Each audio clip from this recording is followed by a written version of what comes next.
Everyone, তো আপোনালোক সকলোকে আমাৰ ইউটিউব চেনেলে পুনৰবাৰ স্বাগতম জনাইছোঁ। আৰু আজি আমি গৈ আছোঁ তিনিচুকীয়ালৈ, আৰু তিনিচুকীয়াৰ পৰা ঘূৰি এয়া চাওক আমি কোন কোন গৈছোঁ। পুজু, মই আৰু আমাৰ মানুহজন আৰু আমাৰ পেহীহঁতো গৈছে কিবা কিবি কেইটামান বজাৰ কৰিবলৈ দিৱালীৰ কাৰণে। তাৰপিছতে আহি কি তৈয়াৰী কৰিবলগীয়া হ'লেই নহয় দিৱালীৰ কাৰণে। এয়া চাওক তাৰপৰা কি আৰু নতুনকৈ আমি ভাবিলোঁ এটা বেলেগ ডিজাইন কৰোঁ, ধুনীয়াকৈ ঘটিটোতে মমটো ভৰাই দিছোঁ। ইমান ধুনীয়া এটা লাগিছে নহয়। তাৰপিছতে কি ৰাম আহিব বুলি অপেক্ষা কৰি আছোঁ আমিও।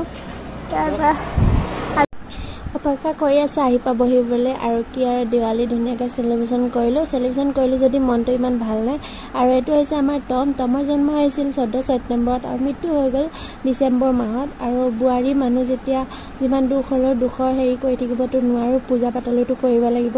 আৰু যিখিনি দায়িত্ব আছে মই এইখিনি পালন কৰিবলৈ চেষ্টা কৰিছোঁ যিমান পাৰোঁ। আৰু এয়া হৈছে লক্ষী পূজা, মই যিমান পাৰোঁ ধুনীয়াকৈ কৰিব চেষ্টা কৰিলোঁ, জনাই নজনাই যিমান পাৰোঁ। ভগৱানৰ ওচৰত প্ৰাৰ্থনা কৰিছোঁ যেন তেখেতে সদায় আমাৰ ঘৰখনত চকু মেলি চাই থাকে। আৰু কিনো ক'ম আৰু ফটো দুখনমান মাৰিলে ধুনীয়াকৈ।